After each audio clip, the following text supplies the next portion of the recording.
আসসালামু আলাইকুম। আওয়াজ জোরে হবে ভাই। আসসালামু আলাইকুম। মুর্শিদাবাদের সরজমিন ব্যারিস্টার আসাদউদ্দিন ঐশী সাহেব 2021-এ এসেছিলেন। তিনি প্রতিশ্রুতি দিয়েছেন 2026-এও আমি আসবো, প্রত্যেকটা ইলেকশন তিনি লড়বে বলেছেন।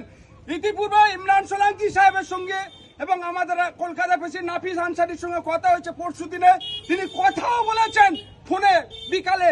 এবং আমরা এটাই বলতে চাই, আমাদের মুর্শিদাবাদের জমিনে আমরা দেখছি মাত্র 22খানা এমএলএ হয়, এবং বীরভূমের জমিনে এবং কলকাতা ডিস্ট্রিক্ট থেকে কতগুলো এমএলএ হয়। এইখানে কত মানুষ বসবাস করে, বীরভূম এবং কলকাতায় কতগুলো মানুষ বাস করে। মুর্শিদাবাদে একটা বিধানসভায় 3 লাখ 3.5 লাখ করে মানুষ থাকে।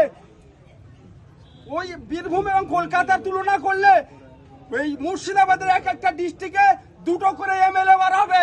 এইটা চক্রান্ত করে ব্রাহ্মণ্যবাদীদের চক্রান্তে আমাদের মুসলমানদের দলিত আদিবাসীদেরকে ষড়যন্ত্র করে একতন্ত্র হিটলারি রাজনীতি চালাচ্ছে, সেটা হচ্ছে এই ব্রাহ্মণ্যবাদীরা। তাই তাদেরকে 2026-এ আমরা গদিচ্যুত করতে তৈরি আছি। আপনারা তৈরি আছেন তো?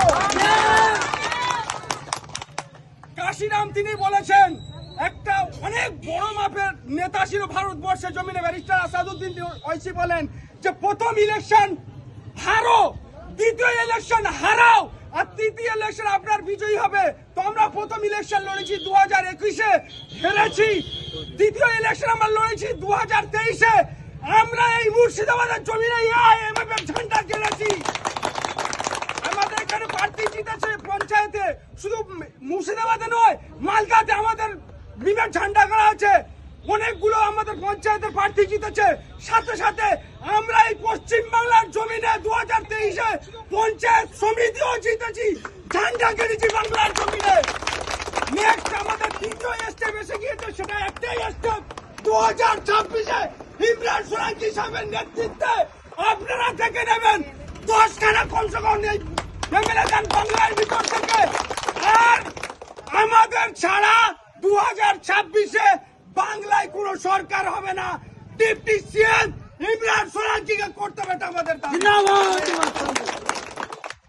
আমরা জানি ইউসুফ পাঠানকে ভারতবর্ষের বাইরে পাঠানো হওয়ার কথা ছিল, নাম ডিক্লেয়ার হয়ে গিয়েছে ভাই। পাকিস্তান যখন ভারতের বর্বর পাকিস্তান, নোংরা পাকিস্তান, বারবার আমাদের সব থেকে বড় শত্রু পাকিস্তান আমাদের উপরে অ্যাটাক করে, আমরা পাল্টা তাদেরকে অ্যাটাক করেছি। করার পরে আমরা কি দেখছি, বিভিন্ন দেশে একটা করে দল পাঠানো হয়েছিল। তো আমাদের পশ্চিম বাংলায় থেকে বিশ্বকাপ জয়ী নেতা এমপি ইউসুফ পাঠানকে সমস্ত ভারতবর্ষের লিডাররা একত্রিত করে বিদেশে পাঠানোর কথা ছিল। ব্রাহ্মণ্যবাদী চক্রান্ত, এই ব্রাহ্মণ্যবাদী চক্রান্ত দলিত আদিবাসী মুসলমানদেরকে কোনোদিন এগিয়ে দেবে না। কার পাঠিয়েছে ভাই? ব্যারিস্টার আসাদউদ্দিন এই পশ্চিম বাংলার নেতা হতেন না, ওনাকে বসিয়ে দিয়ে কাঞ্চন মল্লিকের মতো এমএলএ কে বিদেশে পাঠানো হতো। তো আমরা চাই এরকম একটা নেতা পশ্চিম বাংলার জমিনে, যার আদর্শ আসাদউদ্দিন ঐশী সাহেবের মতো থাকবে। আমরা সাগর দেখি যখন আসাদউদ্দিন ঐশী সাহেব 2021-এ প্রোগ্রাম করেছেন, নামাজের পরে দেখছি আসাদউদ্দিন ঐশী সাহেব এসে নামাজ পড়ছেন স্টেশনে। কাল রাত 2টোর সময় আপনাদের এখান থেকে একজন ঝান্ডা নিতে গিয়েছিল আমাদের হোটেলে। কে গিয়েছিল ভাই? হাত তোলাম। রাত 2টোর পরে গিয়েছিল।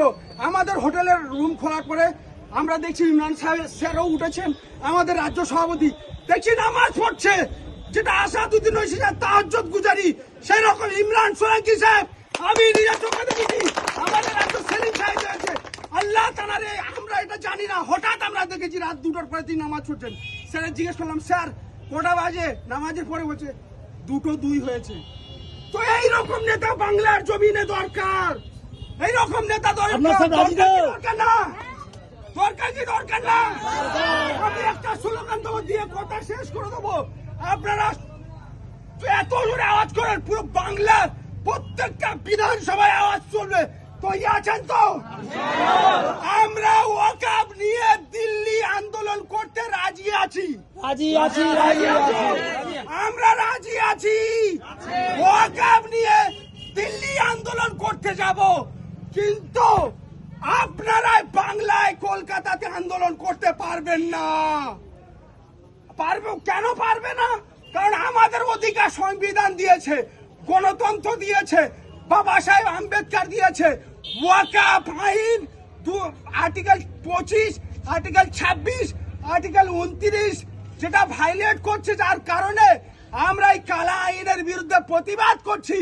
আর বাংলার নেত্রী তিনি বলছেন দিল্লি গিয়ে আন্দোলন করো। আমরা বলো 21শে জুলাই দিল্লি গিয়ে আন্দোলন করো। আন্দোলন করতে ওরা সকলে এক বাক্য ওরা দিল্লি গিয়ে আন্দোলন করো, দিল্লি গিয়ে আন্দোলন করো, 21শে জুলাই দিল্লি গিয়ে আন্দোলন করো, 21শে জুলাই দিল্লি গিয়ে আন্দোলন করো। ব্যারিস্টার আসাদুদ্দিন ওয়াইসি সাহেব জিন্দাবাদ, ওয়েস্ট বেঙ্গলে IMIM জিন্দাবাদ, ইমরান সোলাঙ্কি সাহেব জিন্দাবাদ।